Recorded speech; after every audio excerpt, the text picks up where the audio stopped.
वैसे तो यह उत्तराखंड के लिए बहुत बड़ी खबर होनी चाहिए थी कि उत्तराखंड क्रांति दल के कुछ नौजवानों ने उत्तराखंड क्रांति दल के शीर्ष नेतृत्व पर यह आरोप लगाते हुए कि नेतृत्व भाजपा की झोली में जाकर बैठ गया है, इसलिए हम उत्तराखंड क्रांति दल को छोड़ रहे हैं। लेकिन उत्तराखंड क्रांति दल में रहते हुए जल, जंगल, जमीन और जीवन से जुड़े हुए या जिन मुद्दों के साथ वो खड़े थे, उन मुद्दों के साथ वे खड़े रहेंगे। नौजवानों ने जो भी किया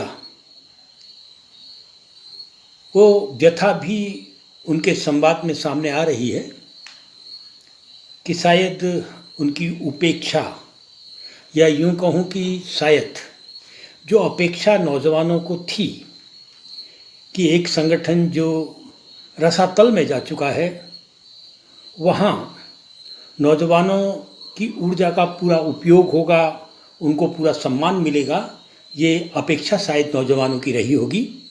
और जब नौजवानों को लगा कि हमारी ज़रूरत तो उत्तराखंड क्रांति दल में है ही नहीं, तो उन्होंने उत्तराखंड क्रांति दल को छोड़कर स्वतंत्र रूप से काम करने का मन बनाया और घोषणा कर दी। अगर मैं 1978-79 के बाद से लेकर अब तक के दौर में देखता हूँ, तो क्योंकि उत्तराखंड क्रांति दल एक राजनीतिक संगठन है और जो राज्य की मांग राजनीतिक तरीके से चुनाव की राजनीति में खड़े होकर राज्य की मांग के साथ जुड़ा हुआ था। उत्तराखंड क्रांति दल का जो भी तौर तरीका रहा शुरुआती दौर में, थोड़ा सा विपिन त्रिपाठी जो विपिन दा के नाम से जाने जाते थे के तौर तरीकों को छोड़ दें तो क्रांति दल होने के बावजूद एक प्रकार का उदारवादी स्वरूप ही उत्तराखंड क्रांति दल का सामने आया।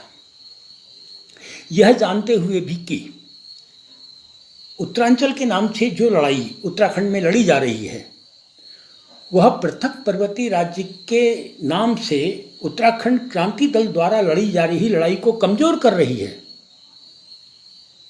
उत्तराखंड क्रांति दल ने कभी इसका प्रतिकार नहीं किया और कभी उनकी लड़ाई को कमजोर किए जाने वाली लड़ाई के खिलाफ मुखर उत्तराखंड क्रांति दल कभी नहीं हुआ कि तुम अपनी लड़ाई लड़ो और हमको अपनी लड़ाई लड़ने दो।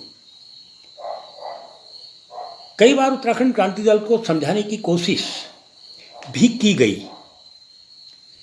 कि भारतीय जनता पार्टी जिस उत्तरांचल राज्य की मांग के साथ खड़ी है, उस राज्य का अगर निर्माण हो गया तो फिर पृथक पर्वतीय राज्य का जो अवधारणा है, जो कॉन्सेप्ट है, वो कहीं दिखाई नहीं देगा। लेकिन इस विषय पर विमर्श करने का साहस भी कभी उत्तराखंड क्रांति दल ने नहीं दिखाया। परिणाम, शुरुआती दौर में उत्तराखंड क्रांति दल जितनी ताकतवर संगठन था, उसकी ताकत धीरे धीरे खत्म होती हुई शून्य हो गई और वो सारी की सारी ताकत भारतीय जनता पार्टी ने बटोर ली। एक दौर था जब भारतीय जनता पार्टी उत्तराखंड क्रांति दल से बहुत पीछे हुआ करती थी, खासकर पर्वतीय क्षेत्र में। उत्तराखंड क्रांति दल निर्णायक फैसले लेने से डरता रहा, बचता रहा, भागता रहा। परिणाम, पृथक पर्वतीय राज्य आज तक नहीं बना है, उत्तरांचल राज्य बना है। नारायण दत्त तिवारी बहुत चालाक थे। वो जानते थे कि देर सबेर पहाड़ के लोगों की समझ में आ जाएगा कि उत्तरांचल राज्य तो उनकी मांग थी नहीं, वो तो पृथक पर्वतीय राज्य की मांग कर रहे थे उत्तराखंड शब्द के साथ। इस स्थिति को भांपते हुए नारायण दत्त तिवारी जी ने बहुत चालाकी के साथ उत्तरांचल शब्द के स्थान पर उत्तराखंड शब्द को स्थापित कर दिया। जब तिवारी जी यह कर रहे थे तब भारतीय जनता पार्टी के शीर्ष नेतृत्व की ओर से, या यूं कहूं कि केवल जमीनी कार्यकर्ताओं को छोड़कर शेष जो भी भारतीय जनता पार्टी थी, उसने तिवारी जी के इस फैसले का विरोध नहीं किया। विरोध नहीं किया का मतलब स्वीकार किया, क्योंकि भारतीय जनता पार्टी भी नारायण दत्त तिवारी की चालाकी को समझ रही थी कि अगर उत्तरांचल शब्द के साथ ही जुड़े रहे तो जल्द ही यह बात समझ में आ जाएगी पहाड़ को कि वो ठगा गया है। भाई उत्तर प्रदेश से अलग होने की बात इसीलिए की गई थी क्योंकि पर्वतीय क्षेत्र के जो विधायक थे उनकी संख्या बहुत कम थी।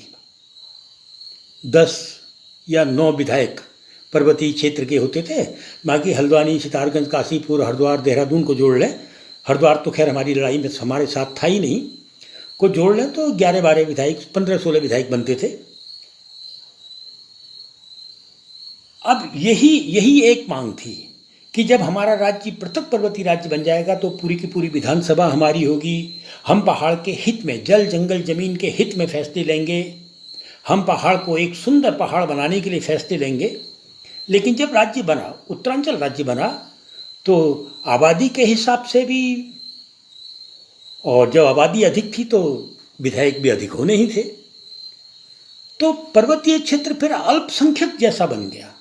आज भी उत्तराखंड राज्य तो हम कहते हैं, लेकिन पर्वतीय राज्य नहीं कहते हैं। उत्तराखंड पर्वतीय राज्य आज भी हमारा नाम नहीं पड़ा है। मैं ये सब बातें इसलिए कर रहा हूँ कि उत्तराखंड क्रांति दल के जिन वरिष्ठ नेताओं पर आरोप लगाकर नौजवान पार्टी से बाहर हुए हैं, वे ना तब विमर्श की स्थिति में होते थे जब राज्य आंदोलन चल रहा था और एक क्रांतिकारी संगठन के नाम से वो स्थापित थे, भले ही चुनावी राजनीति के रूप में, लेकिन क्रांति दल के नाम से। और ना ही आज वो विमर्श की स्थिति में है। आज अगर विमर्श की स्थिति में नहीं है तो इसलिए क्योंकि वो रसातल में पहुंच चुके हैं। लेकिन जब वो विमर्श की स्थिति में थे तब अगर वो विमर्श के साथ खड़े होते, मुद्दों के साथ खड़े होते, राज्य निर्माण के वक्त सिर्फ एक बात काशी सिंह ऐरी कह देते कि हमें 28 संशोधन मंजूर नहीं हैं, दूसरी बात कह देते कि भौगोलिक सीमा जो हमारी है वो पहाड़ है, हरिद्वार नहीं है, बृहद बाजपुर वाला जो नीचे का क्षेत्र है वो हमारी सीमा नहीं है, सिर्फ इतना कह देते तो दिल्ली तक के रोंगटे खड़े हो जाते। लेकिन राज्य की घोषणा के बाद जो मालाओं से उनको ढका गया, वो इतनी बुरी तरीके से, इतनी गचमच करके ढक दिया गया कि वो बोलने की स्थिति में रहे ही नहीं। वो वैसे भी पूर्व में भी विमर्श की स्थिति में उत्तराखंड क्रांति दल कभी नहीं था।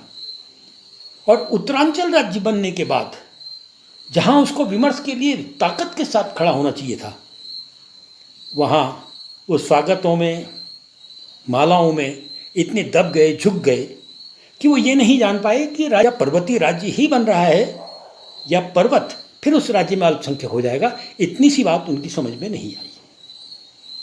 इधर जिन नौजवानों ने आज उत्तराखंड क्रांति दल को अलविदा कहा है, उनको लंबे समय से मैं भी देख रहा था कि जल जंगल जमीन के मुद्दों के साथ वो जुड़े हुए थे। जल जंगल जमीन के मुद्दों के साथ उत्तराखंड क्रांति दल कभी मुखर दिखा नहीं। राज्य बनने के बाद भू कानून की मांग निश्चित रूप से आधी अधूरी मांग है, क्योंकि ना तो उत्तराखंड क्रांति दल की ओर से, ना भू कानून की मांग उठाने वालों की ओर से पहाड़ के लोगों को समझाया जा सका है कि हम किस अनुच्छेद के तहत भू कानून की मांग करते हैं। क्या हम भारत में संविधान की 6वीं अनुसूची के तहत, 6वीं अनुसूची से ताकत लेकर भू कानून बनाने की बात करते हैं, या हम 5वीं अनुसूची से ताकत लेकर भू कानून बनाने की बात करते हैं? फिर दूसरा एक सवाल और बार बार उठ रहा था भू कानून को लेकर भी, कि आप कौन सी भूमि के कानून की बात करते हैं?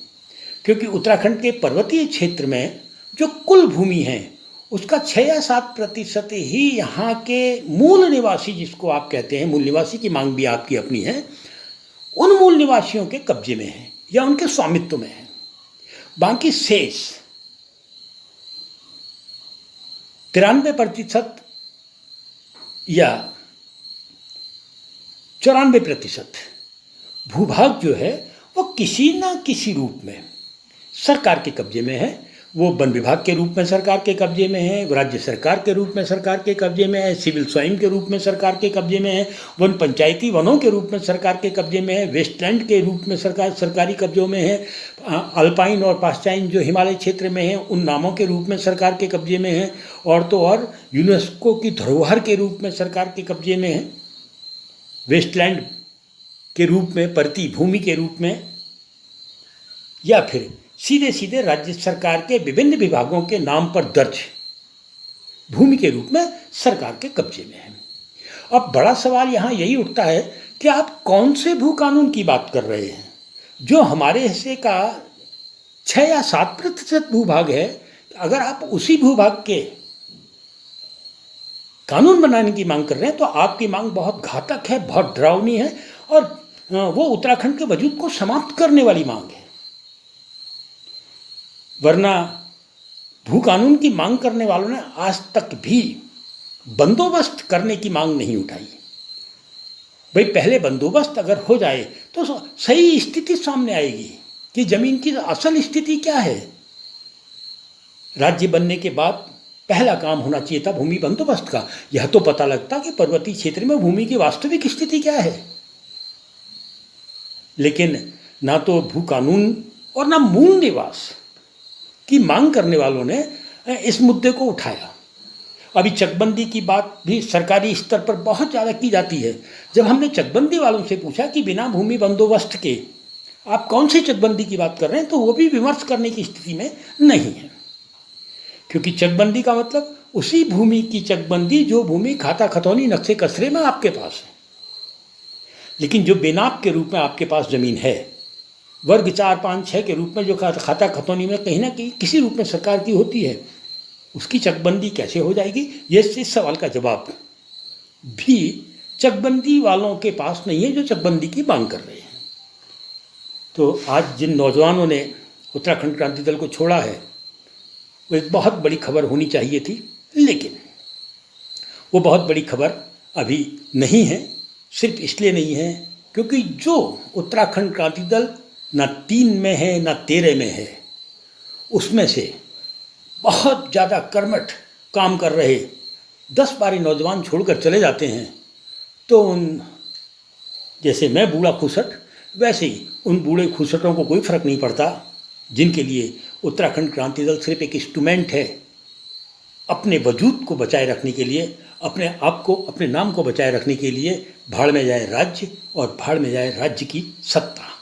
खैर दगड़ियों, फिर मिलता हूँ। फिलहाल जिन नौजवानों ने आज उत्तराखंड क्रांति दल को छोड़ा है, उनको अपने फैसले को दोबारा सोचना चाहिए, समझना चाहिए। उनको चाहिए था कि उन बूढ़ों को बाहर करते और स्वयं एक मजबूत ताकत के रूप में पार्टी के अंदर अपने आप को स्थापित करते, और बहुत अधिक विमर्श के बाद उत्तराखंड के हित में नए फैसले लेते। खैर ये उनका फैसला था, जो भी उनका फैसला था वो उनका अपना फैसला है।